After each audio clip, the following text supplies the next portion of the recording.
Hello and welcome to the Invincible Asia podcast. I'm George Clark, and this is my safe space where I can talk nonsense about movies, cry about everything that's wrong with them, and spread the love for Hong Kong movies and their equally talented neighbours.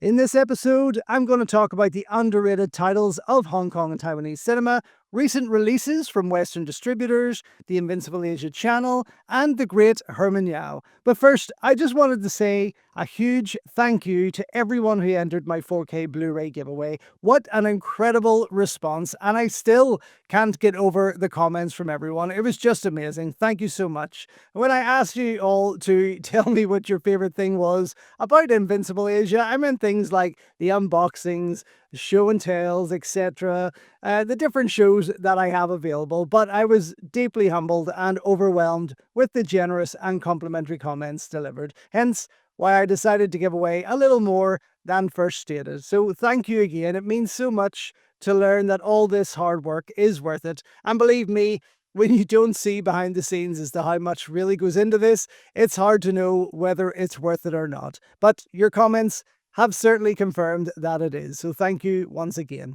I just wish I had more time and more manpower to deliver a bit extra, as I have so much that I want to share and make for you. And while it doesn't pay, it's absolutely not benefiting in a financial sense whatsoever. And especially when I need to keep up with so many releases each month, I did splash out on a new high-end system that will hopefully make my editing work a lot easier and faster in the coming months. Of course, until then, I have delayed a few new shows that I wanted to start in January, but we will get there. I have to say though, I am really enjoying doing my Deep Impact show, and I hope you are too. It's been so much fun going back through each episode with a fine-tooth comb, enjoying the pieces of my Hong Kong heroes and laughing at the badly written articles, stupid jokes, outdated designs, and Bay Logan's terrible puns. But it's also interesting reading about many films that just never went into production, titles that have posters printed in the magazine and blurbs or short interviews with its stars, but the film is just never made. Now, I guess I understand that, as I've been promoting two of my own new features for almost 10 years now and have yet to pull the trigger in getting the production started. Although saying that, mine aren't big budget studio productions, or even have a budget at that, I suppose. Now, of course, I started the Deep Impact series with the first issue that I ever picked up, which was January 1994, and I will keep that running on its matching month for as long as I can, just that it's only 31 years later. Like, Christ, when I say it out loud, that actually sounds terrifying. 31 years since I bought my first issue of Impact. But on top of that, I have managed to get my hands on some of the issues from the first 2 years of the publication, 1992 and 1993. And one of these, which I was incredibly lucky to get, was the very first issue, the Van Damme Double Impact release, minus its poster though, but I was still super stoked and really can't wait to share this with you. Now, granted, I won't find every issue quick enough to run these in order, but I will be dropping a bonus episode every third month based on a 92 or 93 issue. I kind of don't want to mess up the order of how I'm putting the series out, but I think it'll work fine. Of course, as I mentioned before, I did want to start the Deep Impact series in 2024 to mark my 30 years of starting to collect Impact, but it wasn't meant to be. But regardless, there's plenty of them to come. I literally collected them right up to the last issue in January of 2012. So let's hope that I can stick it out and you guys can stick it out and we get this Deep Impact series right through to the very end. But also, can we just take a moment to actually appreciate that 20 years of this great magazine, initially set up by Bay Logan under MAI Publications, with a total of 241 issues during its run. Now, over the years, John Mosby and Mike Leader would take the reins as editor, and once its printed magazine had stopped, then they shifted Impact Online, which really wasn't the best move, if I'm to be honest. Now, personally, I probably visited this site less than 5 times, but it just wasn't the same. There was absolutely nothing about this online publication that felt like I was holding Impact magazine in my hands. It just didn't work for me. Now, on recent viewing, it looks like they stopped adding articles to it around 2017. So its lifespan of 5 years pretty much sunk the Impact legacy, which was a shame. They should have kept printing it. So, in some respects, I guess if I get my hands on all those previous issues, there'll be 241 episodes of Deep Impact to enjoy over the next couple of decades. Maybe I need to do two a month. But anyway, it is great to go back through them, really. And because of that, of Deep Impact, I have had a few requests then to cover other magazines. Magazines like Screen Power, Eastern Heroes, etc., Oriental Cinema. There's one that I would love to go back to. And while I don't have nearly as many issues of these as I would want to, I'm sure I could pull something together in the future. So who knows? Watch this space. So, I wanted to talk this episode about the underrated movies of Hong Kong cinema. Not all of them, clearly. I mean, it is subjective as an art form as to how you think a movie is or how it's been perceived, but there are a number of incredible titles that really deserve to be released by Western distributors, or at the very least, seen by you. Now, a couple of those have already been released or are coming, such as Ringo Lam's incredible Burning Paradise and The Adventurers with Andy Lau, which is just fantastic to see. I never thought I'd see the day. But where do we start, really? I mean, there are so many after all. One that sticks out in my head, for example, that did have a North American release by Well Go USA, but nothing in the UK, is Jackie Chan's Night of Shadows Between Yin and Yang from 2019. A fantastic movie that was bashed by many because it gave us something different, and a movie that I thoroughly enjoyed for what it was, with Jackie Chan as a demon hunter in an effects-filled fantasy that harks back to a Chinese ghost story and allows him to have fun as his charismatic and comedic self. Now, while it doesn't give us the same hardcore martial arts action such as Police Story, Project A, or Wheels and Meals, so what? It still proved to be a highly enjoyable piece. And if there was ever a subgenre of film that I always felt Jackie Chan was void of, it was this, the wuxia fantasy. He never did do enough, unlike Jet Li or Donnie Yen, and I personally would have loved to have seen him in a lot more. Now, not only that, for his age at the time of this production, Night of Shadows suited him perfectly. It's not a perfect film by any means, but the chance to see him do something completely new, other than play a cop or an aging adventurer, is quite refreshing, and I feel that this really should have hit UK shops. You know, remember when they actually used to respect Jackie Chan releases? Oh, how times have changed. Now, another underrated classic in my eyes that deserves a physical release here is Frankie Chan's Burning Ambition from 1989, among a rake of other Frankie Chan movies, which I'll no doubt refer to at some point. Directed, produced by, and starring the man himself, Burning Ambition is a loose remake of Kinji Fukasaku's classic Shogun Samurai, starring Sonny Chiba, although just not held as in high regards as the original was, unfortunately. Still, the film does offer a huge cast of incredible stars, such as Frankie Chan, as I say, who I've always felt was underrated as a filmmaker, Simon Yam, Yukari Oshima, Kara Wai, Michael Moy, Eddie Ko, Jeff Falcon, Xing Fuan, Roy Chow, and Robin Shou, among many others. And then you have the late Feng Hakon and Austin Wai, brother to the incredible Kara Wai, who co-stars. They also appear throughout and serve as the fight choreographers, of which they do an amazing job. If you haven't already seen Burning Ambition, do yourself a favor and get your hands on it. I mean, it really is well worth checking out, but more importantly, a restored Blu-ray release by 88 Films or Vinegar Syndrome would be absolutely ideal. You know, we need to remember just how important Frankie Chan is to Hong Kong cinema, like from actor to director, and not forgetting that he has composed the music for well over 350 Hong Kong films since the early 1970s. You know, we need to remember just how important Frankie Chan is to Hong Kong cinema, from actor to director, and not forgetting that he has composed the music for well over 350 Hong Kong films since the early 1970s. Now, if you don't know who I mean, he's the brutal and hard-hitting main bad guy of The Prodigal Son that goes fist to toe with Yuen Biao in the grand finale. But he's also been a close friend and colleague of Jackie Chan's over the decades, with Frankie serving as the executive director on Jackie's Armour of God 2, Operation Condor, Drunken Master 2, Chinese Zodiac, which he helped write, and worked on Thunderbolt, among many others. In return, Jackie has produced and helped with his productions, such as his debut, Read Lips, the classic Outlaw Brothers, and the very underrated Legendary Amazons.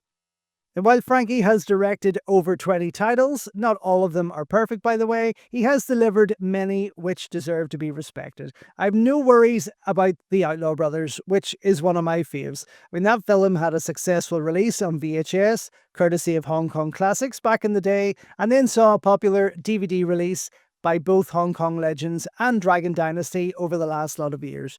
So if there's a Frankie Chan movie that's going to get a Blu-ray release soon enough, it'll be that one.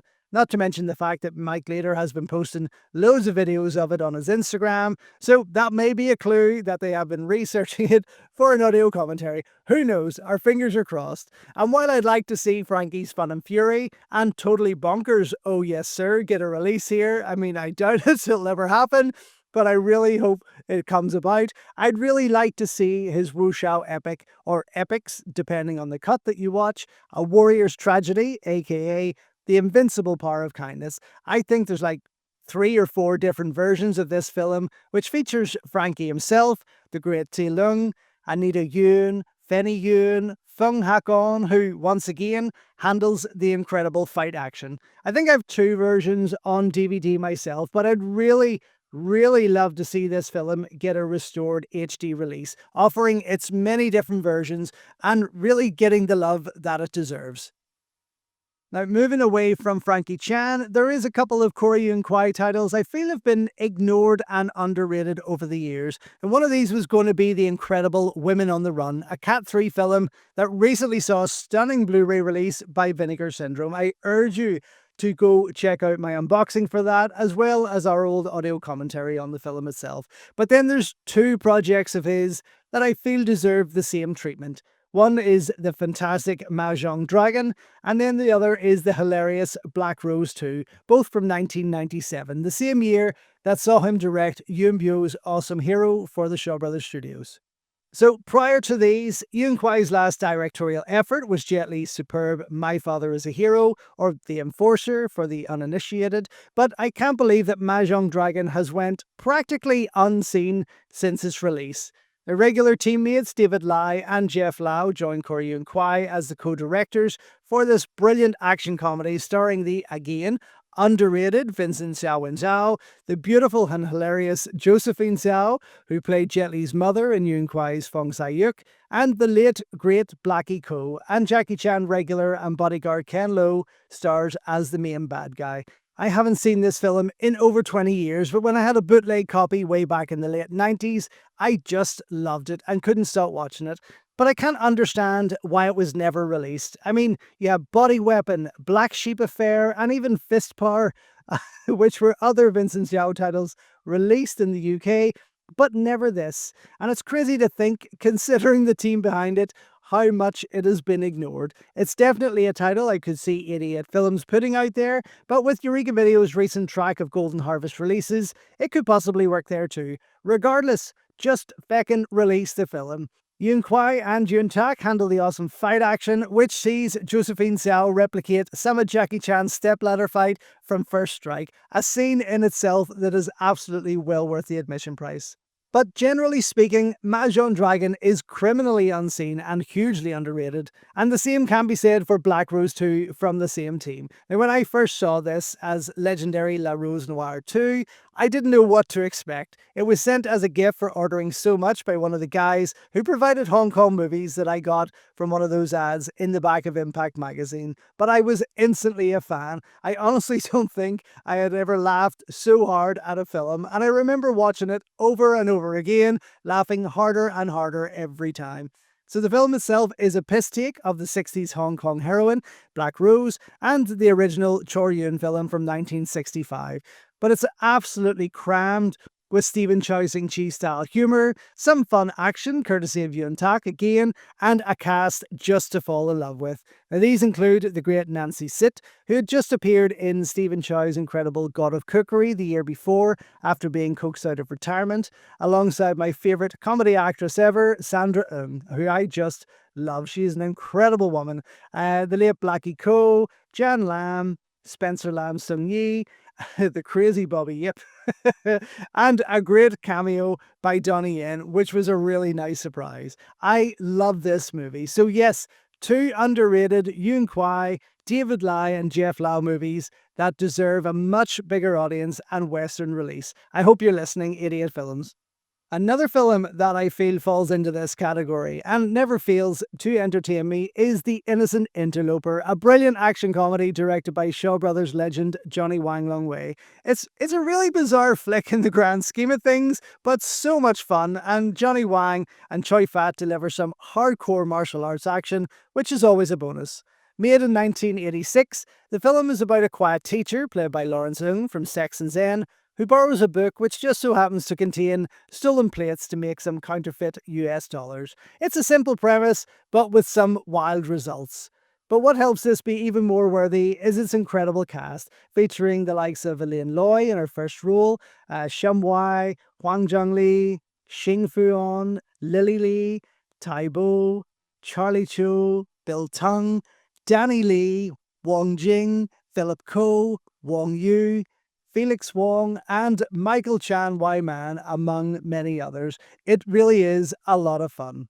And speaking of Elaine Loy, how about Stone Age Warriors, the 1991 action-adventure from the critically acclaimed and critically panned Stanley Tong? Of course, Elaine had worked with him on the Iron Angel series before this. Made before Police Story 3 Super Cop as his solo directorial debut, this crazy martial arts adventure features the lovely Elaine with Nina Lee Chi on a trip to a tropical island in search of someone, where they then run into trouble with giant Komodo dragons, warring cannibals, drug traffickers, and plenty of wildlife, obviously. Now, thankfully, they are saved and helped on the journey by the gorgeous and muscly Fan Su Wong, who looks incredible and kicks some serious ass in this fun movie.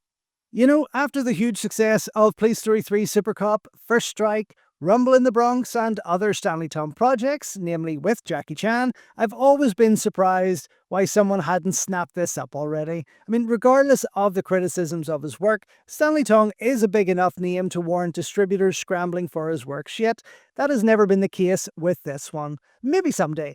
It's the kind of film that Idiot Films should put out that would sit well with their other releases, say like Holy Virgin vs. the Evil Dead, Magic Cop, Blue Jean Monster, etc., etc., etc. Equally, Moon Lee's Nocturnal Demon deserves as much attention.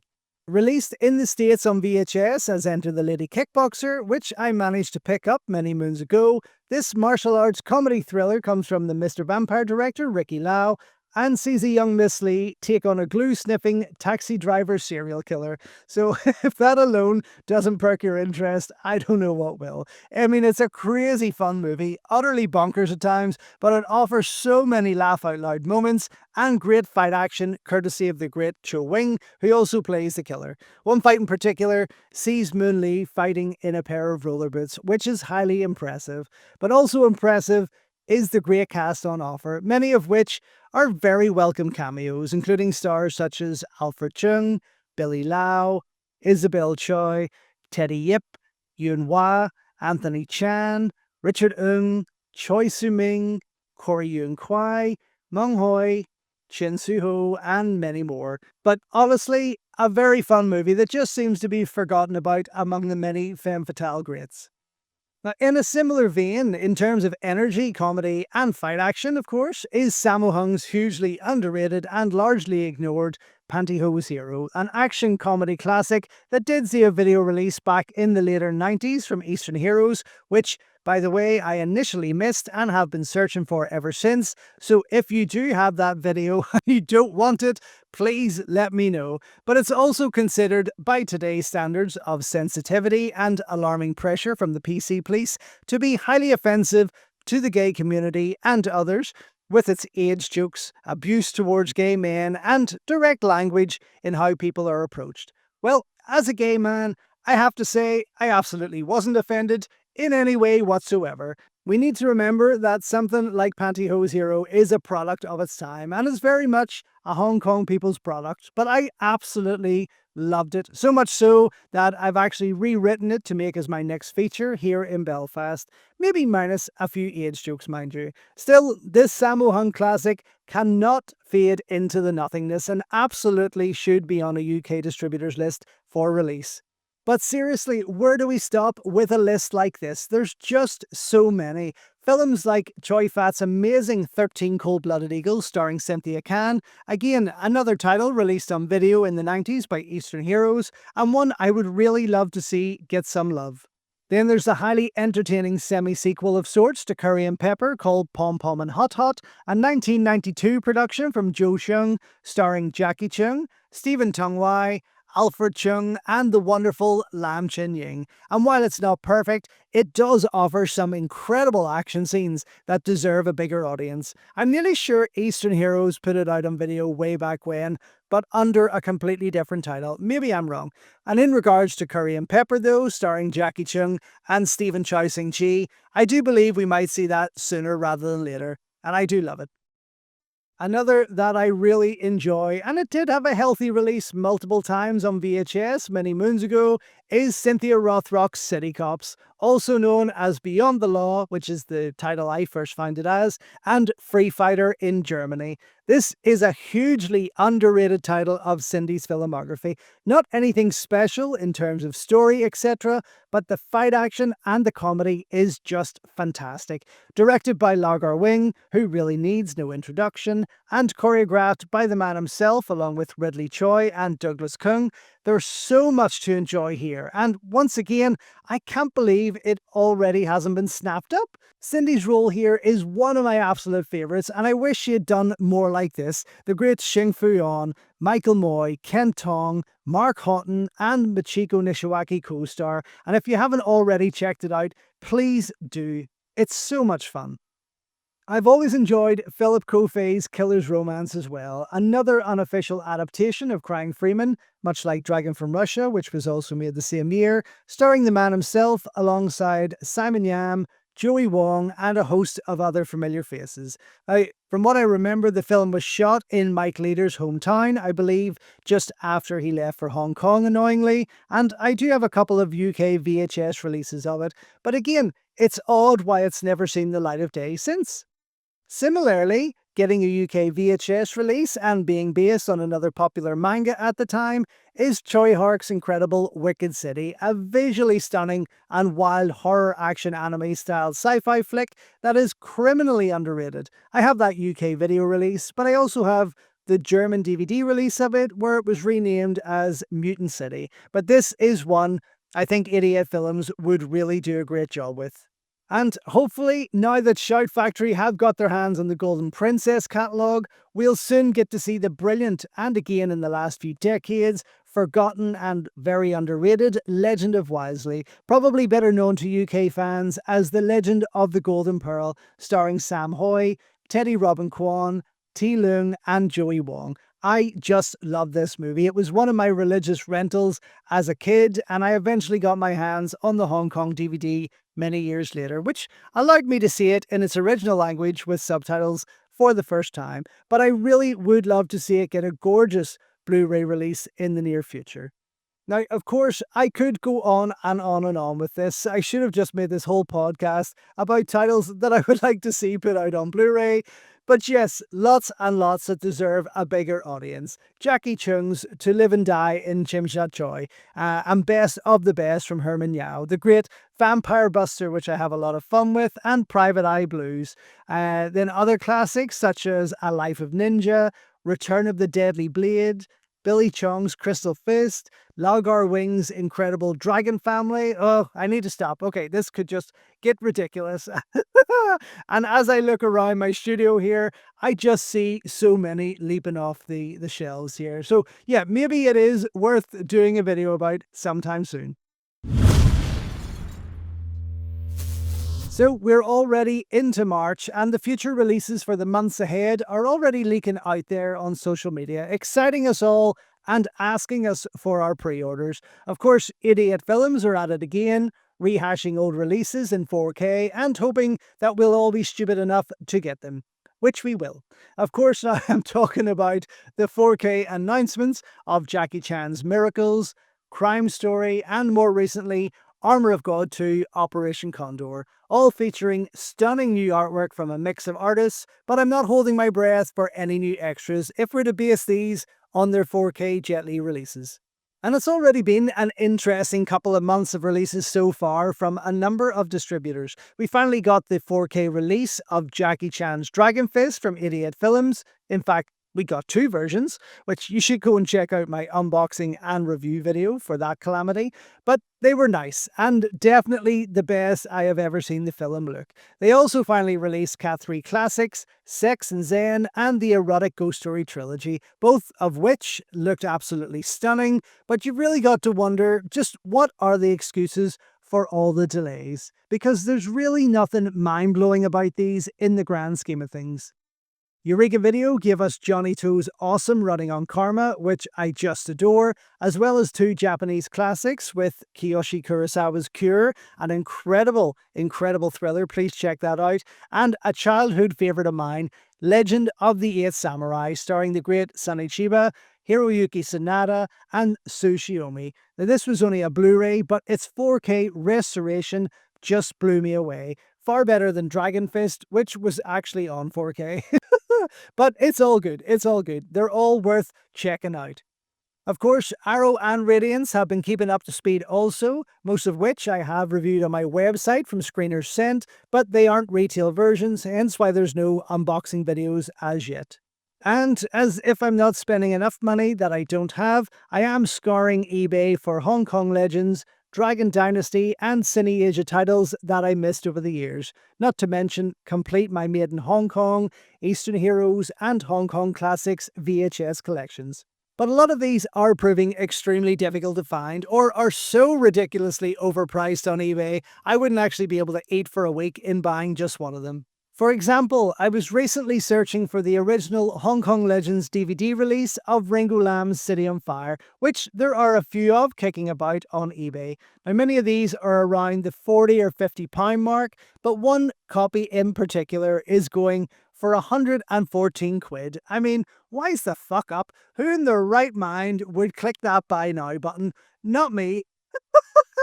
Now, I eventually found it for £14, which was still a bit more than I wanted to pay, but a hell of a bit cheaper than what everyone else was asking for. So yes, the price that some of these products on there they're just outrageous. Even VHS tapes that are covered in white mold, their sellers are still asking for silly money. No thanks. Someday I'll complete these collections. Probably not the Eastern Heroes collection, as they put out so much, and even Ricky Baker is selling off his copies on eBay, again for silly money, but I keep looking. Right, let's talk about Herman Yau, one of my all-time favourite Hong Kong directors, and the man behind films such as The Untold Story, Ebola Syndrome, Troublesome Night 1 to 6, and more recently, the two Andy Lau Shockwave movies, to name but a few. Some amazing stuff there, but the reason I bring him up is because in the past week, I have been preparing some videos for April to have ready to go when I'm away traveling for the month in Japan. And some of those videos are unboxing and reviews of some titles that I picked up in Guangzhou just before Christmas. Now, two of those were Herman Yau's latest works, and I know that I have a couple more of his in there to get through, but the two that I watched were Crisis Negotiators and Customs Frontline. And wow, just wow. I mean, this man, along with the incredible Dante Lam, is one of the leading action film directors in Hong Kong today. I mean, just fantastic. And yet, I want to say hugely underrated at the same time by Hong Kong film fans in the West. Everyone's still John Woo this and John Woo that, Yuen Wu Ping, Choi Hark, Johnny To. I mean, as much as I respect every damn one of them, and I do, I have to say that both Herman Yau and Dante Lam impress me just as much, sometimes, and more often than not, even more so than those amazing directors of yesteryear. I mean, let's be honest here, as much as I love John Woo, for example, it really is only a handful of his movies that are really hailed as classics, as epic action movies, and for the not-so-diehard fans, the only ones of his filmography that stand out in any memory. Titles such as A Better Tomorrow 1 and 2, The Killer, Once a Thief, Bullet in the Head, and Hard-Boiled are kind of the only titles everyone ever scrambles for. And to be honest, probably the finest of the 40 plus movies he has directed. Now, of course, US fans and Hollywood action lovers will probably grab for Hard Target, Mission Impossible 2, even Face Off and Broken Arrow, which I was never impressed with. But honestly, it's such a small percentage of his lengthy career. Now, obviously, Hand of Death gets more attention because of its cast, featuring a young Jackie Chan and Sammo Hung, among others, and there's the hugely underrated Last Hurrah for Chivalry, and later epics Red Cliff 1 and 2. But I think what I'm trying to say is that as much as he is, has, and was hailed as the king of action directors, John Woo has given us more just okay titles, and over the last couple of decades, more flops than he's ever had hits. But then we look at the likes of Herman Yau and Dante Lam. Boom! Even more. With Lam, for me, like since 2008's Beast Stalker, he has just consistently been knocking it out of the park, with every film getting bigger, more incredible, more explosive, and delivering on the action. Films such as The Sniper, Pharaoh Factor, Unbeatable, Operation Mekong, Bursting Point, The Rescue, and many, many more. He's an incredible director. Of course, prior to that, he'd given us Operation Zero, Jiang Hu, The Triad Zone, Hit Team, and The Twins Effect, among others. Some fun movies. But Beast Stalker took him to a whole other level, and if you haven't already seen it, please do so and take it from there. Now, of course, I go back to Herman Yau. What a man. Almost 80 films as a director, starting with No Regret in 1987, followed by Andy Lau's fun Don't Fool Me in 1991. After that, he directed the brilliant Best of the Best, starring Jackie Chung and Ung Man Tat, which I thoroughly enjoyed. He would work with Jackie again the following year on No More Love, No More Death. Then, right after that, deliver his first big Category 3 classic in Bunman, The Untold Story with Anthony Wong, his black comedy horror thriller based on a true crime. And what a movie. It's just incredible. That same year, 1993, the pair would give us the fantastic Taxi Hunter, which I only got to see for the first time when 88 Films put it out on Blu-ray, thankfully. It's a crime thriller that many claim is another Herman Yau Cat 3 classic, but in fact, it isn't. Taxi Hunter is rated Category 2, although happily dips its toe into the extreme ever so slightly. Great movie though. Bizarrely, after pumping out those two brutal and dark flicks, Herman's next move would be the romantic comedy Don't Shoot Me, I'm Just a Violinist, starring Xing Fu-on. Untold Story co-star and producer Danny Lee returns to produce once again, and then sticks around with Herman for the next project as producer, and then becomes the leading man in Fearless Match the same year. While generic but fun cop action thrillers like Cop Image, No Justice for All, City Cop, and Of a Sudden would follow throughout 94 and 95, Herman and Anthony Wong would get together with producer Wong Jing for my all-time favourite Category 3 movie, Ebola Syndrome, his sleazy black comedy that is just so nasty and so brilliant. It just takes the shock levels of The Untold Story and cranks it up to 11. Trust me, this is not for the weak stomach, but I do love it. Again, and oddly, his next project following that would be the family-based martial arts comedy Adventurous Treasure Island, featuring the Shaolin Popeye kids, before jumping back into the dark side with War of the Underworld starring Tony Leung, a tight triad actioneer which kind of played off the young and dangerous bandwagon a bit. But what would you expect with Wong Jing producing once again? The year of the handover would see Danny Lee return to work with him again as the star of Walk-In, a horror action flick that pretty much warmed him up for the next few years of offerings, the popular and much-loved Troublesome Night series. So aside from Walk-In, 1997 would see Herman direct both Troublesome Night 1 and 2 starring Simon Loy and Louis Goh, both of which were pretty well received. 1998 and 99 would see him follow up with parts 3, 4, 5 and 6, still featuring its two main stars, although 1999 would see us get no less than 5 Herman Yau movies altogether, with 2 of the horror sequels, along with the Andy Lau romantic drama Fascination or More, as well as Category 3 sequel, The Untold Story Part 3, that saw Danny Lee return as co-star and producer. And then there was the interesting Masked Prosecutor starring Louis Kho, kind of like his Batman meets Righting Wrongs. So, Hong Kong cinema is already changing at this point. Even prior to the handover, we could already see a big difference in the quality of work coming out. And now, at the turn of the century, Herman Yau, like many other Hong Kong directors at this time, had a bit of a bumpy ride for a good 5 or 6 years, delivering films such as the Choi Hart produced animated feature Master Q 2001, Nightmares in Precinct 7, Sharkbusters, Herbal Tea, The Ghost Inside, and Lethal Ninja, for example.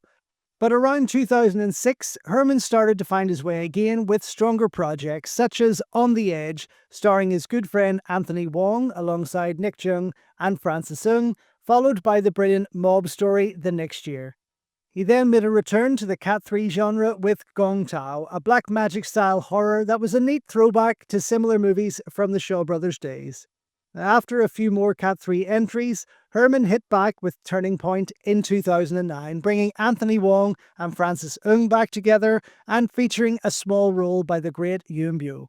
A few more titles would follow that, from triad action to thrillers and even comedy film All's Well Ends Well 2, 2010, and while Donnie Yen and Wilson Yip were wowing the cinematic world with their Ip Man films, Herman jumped on board to give us the fantastic Ip Man, The Legend is Born, starring Dennis To, Fan Su Wong, Yuen Biao, and Sammo Hung. And I just love this movie. It's fantastic.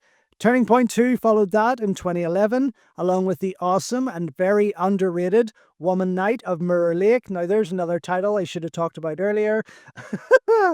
The awesome Ip Man, The Final Fight, dropped a couple of years after that. Obviously, some titles were made in between, this time with regular star Anthony Wong stepping into the role of an older Ip Man and absolutely nailing it. Such a fantastic movie. Please watch it if you haven't already. But this is where I feel we start to see another new chapter of Herman's directing.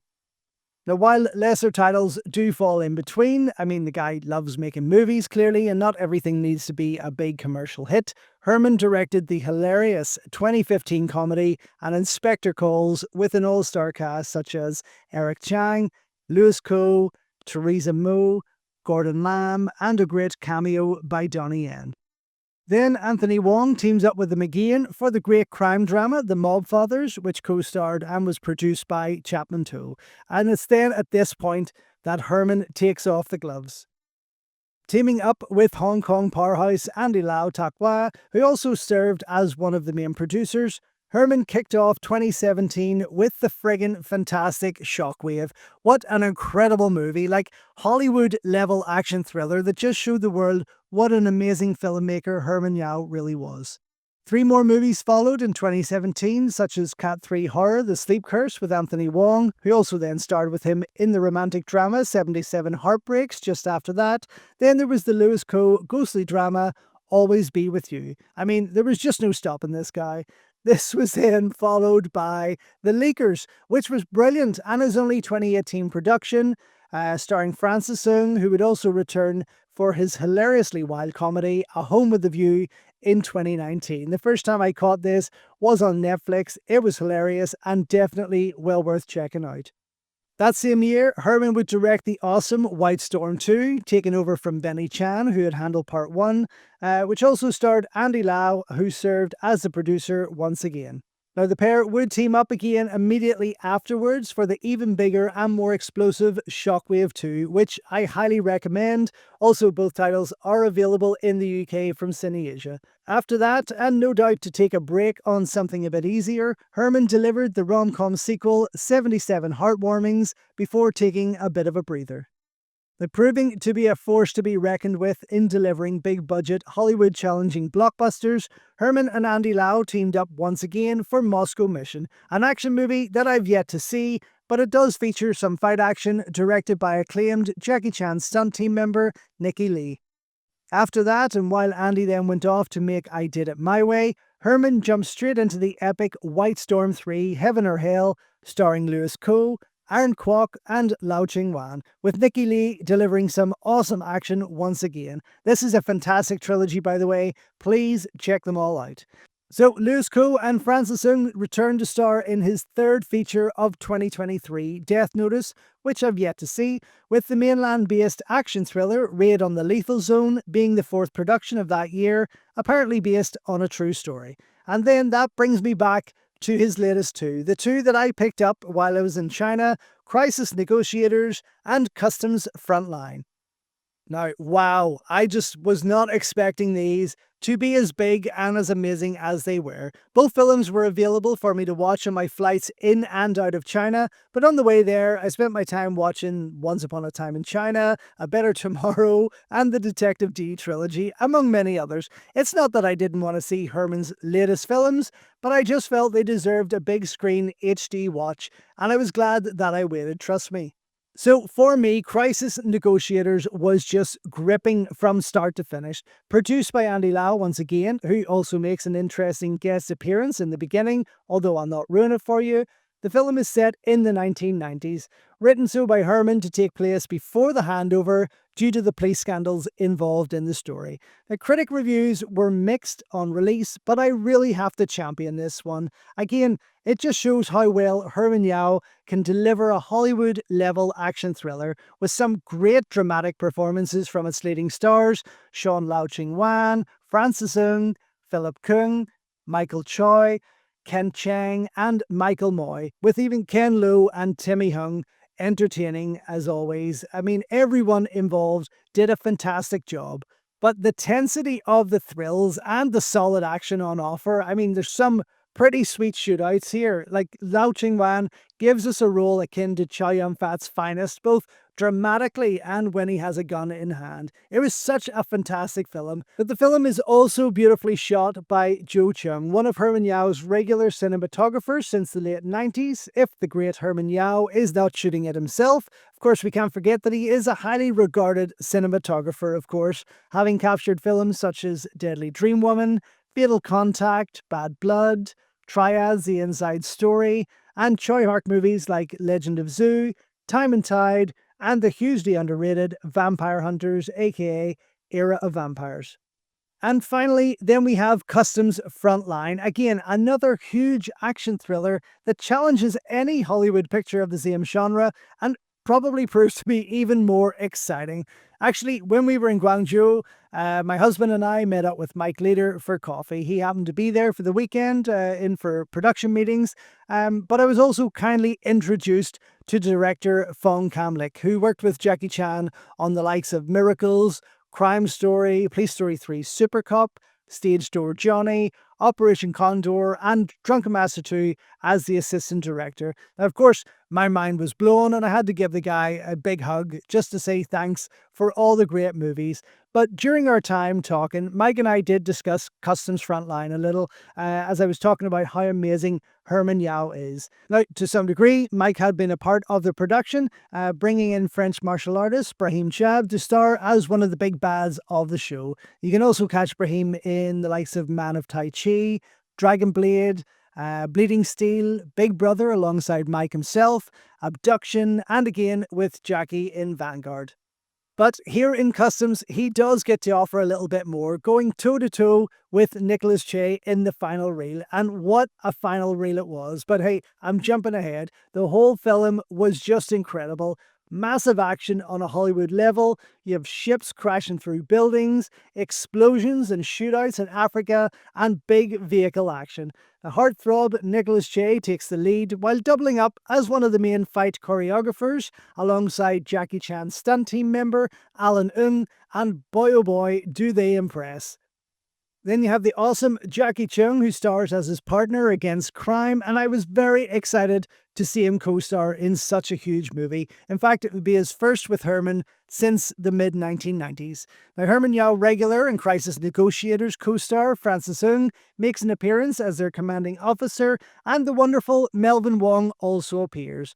And although he's still been acting throughout the years, I don't think I've ever seen him in something new for some time, to be honest. Still, a fantastic cast all round, but ultimately an even more fantastic film with Jo Chung returning as DOP and giving us some stunning visuals throughout. Actually, in my review video that you will see in April, I do say that this should be, along with Crisis Negotiators, on Cine Asia's 2025 list of releases, and I really hope it is. But I've since learned that Well Go USA will be releasing it in North America, which is amazing news. So please support the film by checking that out when it arrives, guys. You won't be disappointed, trust me. So, as I mentioned briefly, the fight scenes here are pretty damn impressive, and that final showdown between Nick Che and Brahim is just incredible. In fact, probably one of Nick's finest fight moments, if I'm to be honest. It just blew me away. You will not be disappointed in this. So, next up for Herman Yau, though, well, I think that Shockwave 3 might be happening. I mean, absolutely anything can happen there, considering that the first two films offered unconnected stories, but I have every faith in him to deliver something pretty epic, and I really, really can't wait. Anyway, I've probably caused your ears to bleed by this stage, so I do apologise if I've rambled on for a bit, but hopefully I've highlighted a few titles along the way that might perk your interest. On another note, I had a pretty amazing dream last night where I received a box of fan mail that contained about 50 or 60 sealed DVDs and VCDs of rare and out-of-print Hong Kong movies starring Yukari Oshima, Moon Lee, Sammo Hung, and other greats. I held them, I felt them, I can still see the covers quite clearly in my head. Now, of course, you can only imagine how angry I was when I woke up and realised it wasn't real. Oh, as if I need more in my collection. Anyway, peace out. Thank you so much for listening in. And if you've made it this far, congratulations. I'm George Clark, and this has been another Invincible Asia podcast. Until next time, enjoy your Kung Fu, and I'll see you soon. So thank you once again for watching another video here on Invincible Asia. Don't forget you can check out hundreds of others here on the channel. You can also show your continued support by heading over to my new merch store or by checking out invincibleasia.com, where you can read my full movie reviews and follow me on Instagram @InvincibleAsia. Until next time though, enjoy your Kung Fu and I will see you soon.